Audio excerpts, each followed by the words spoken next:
దిగంగత Jubilee Hills MLA Maganti Gopinath ఆశయ సాధనకు కృషి చేస్తానని గోపీనాథ్ సతీమణి సునీత అన్నారు. మాజీ ముఖ్యమంత్రి బీఆర్ఎస్ అధినేత కేసీఆర్ జూబ్లీహిల్స్ నియోజకవర్గ పార్టీ అభ్యర్థిగా సునీతను ప్రకటించడంతో శ్రీనగర్ కాలనీ పార్టీ కార్యాలయం వద్దకు భారీగా నాయకులు కార్యకర్తలు చేరుకున్నారు. మాగంటి లేని లోటు తీరనిదని, అదే సమయంలో ఆయన ఆశయాలను ముందుకు తీసుకువెళ్లేందుకు కృషి చేస్తున్న సునీతకు మద్దతుగా ఉంటామని నియోజకవర్గ కార్పొరేటర్లు దేదీప్య రాజకుమార్లు అన్నారు. మాగంటికి కేసీఆర్, కేటీఆర్లకు అనుకూలంగా నినాదాలు చేశారు. నియోజకవర్గాల్లోని ప్రజలు తన భర్త చెబుతున్న ఆధారాభిమానాలు వెలకట్టలేనివని అన్నారు. ప్రజల ఆదరాభిమానాలు, పార్టీ అండదండలు, నాయకులు, కార్యకర్తల కృషితో జూబ్లీహిల్స్లో తిరిగి టీఆర్ఎస్ జెండా ఎగరవేస్తామని అన్నారు. జూబ్లీహిల్స్ బైపోల్ ఎలక్షన్ అభ్యర్థిగా నన్ను ప్రకటించినందుకు కేసీఆర్ గారికి నా ధన్యవాదాలు. గోపన్న మరణం తర్వాత మా కుటుంబానికి అండగా కేటీఆర్ గారు చాలా ప్రోత్సహించి సహకరించారు. ఆయన ధైర్యంతోనే ఇక్కడి వరకు రాగలిగాము.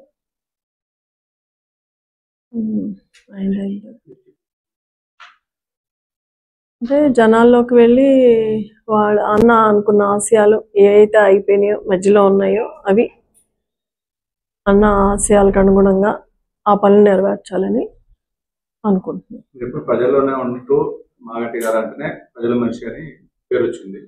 మీరు ఎలా ఉండబోతున్నారు? గోపన్న అంటేనే జనం, జనం అంటేనే గోపన్న.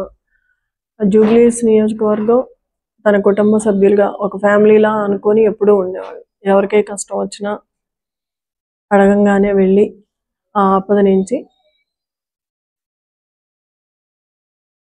హెల్ప్ చేసేవాళ్ళు. అంటే అన్న చేసిన ప్రతి పని వెనక నేను ఉండేదాన్ని, అన్నకు సహకరించి, అన్నకు అండదండగా ఉండేదాన్ని, సపోర్ట్గా ఉండేదాన్ని. ఏది జరిగినా అన్న నాకు ప్రతిదీ చెప్పేవాళ్ళు, పంచుకునేవాళ్ళు నాతో.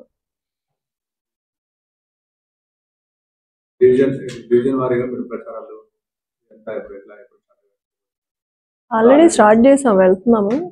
పాపాళ్ళు వెళ్తున్నారు, మేము వెళ్తున్నాము.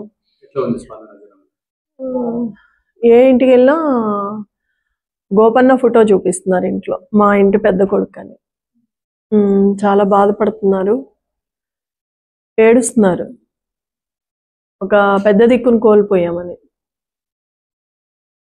మేము ఎంత బాధని మనసులో పెట్టుకొని ప్రతి ఇంటికి వెళ్ళినప్పుడు వాళ్ళ బాధ చూసి మాకు కూడా అన్న గురించి గుర్తొచ్చి, అంటే అన్న ఎంత అభిమానం సంపాదించుకున్నాడు జనాల్లో అనేది అప్పటి వరకు తెలియదు మాకు. ప్రతి ఇంటికి వెళ్ళినాక గోపన్న అంటే ఏంటో ఆ విలువ ఏంటో తెలిసింది మాకు. అంటే ఎంత కష్టపడ్డారా, ఎంతమంది ప్రజల్లో స్థానం సంపాదించుకున్నారని. మా పాపాలు కూడా చెప్తున్నారు, నాన్న ఎంత మంచి పేరు జనాల్లో, ప్రతి ఒక్కళ్ళు ఇదే చెప్తున్నారు, మా ఇంటి బిడ్డ, మా ఇంటి పెద్ద కొడుకు అని. వాళ్ళు కూడా ఏడుస్తున్నారు ఇంటికి వచ్చినాక. స్కీమ్స్ గురించి ఏం చెప్తున్నారు వాళ్ళు వెళ్ళినప్పుడు? మీరు వాళ్ళని పాప వాళ్ళు వెళ్ళినప్పుడు స్కీమ్స్ అంటే బీఆర్ఎస్ ప్రభుత్వంలో వచ్చిన స్కీములన్నీ అన్న ప్రతి ఇంటికి వెళ్ళి వాళ్ళకి అందజేసేవాళ్ళు, తన చేతులతో తనే అందజేసేవాళ్ళు. అంటే ఆయనకు అదొక తృప్తి, సంతోషం. అంటే నేను ఈ మనిషికి హెల్ప్ చేశాను, ఇతనికి బాధ ఉండదు.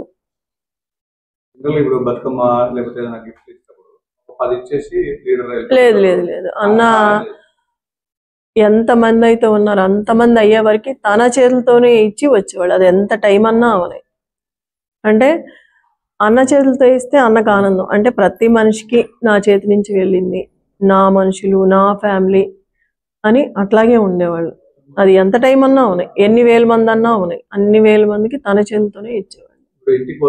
చాలా మందికి మహిళలు స్పెషల్ గా ఎక్కువ అభిమానం చూపించి అన్ని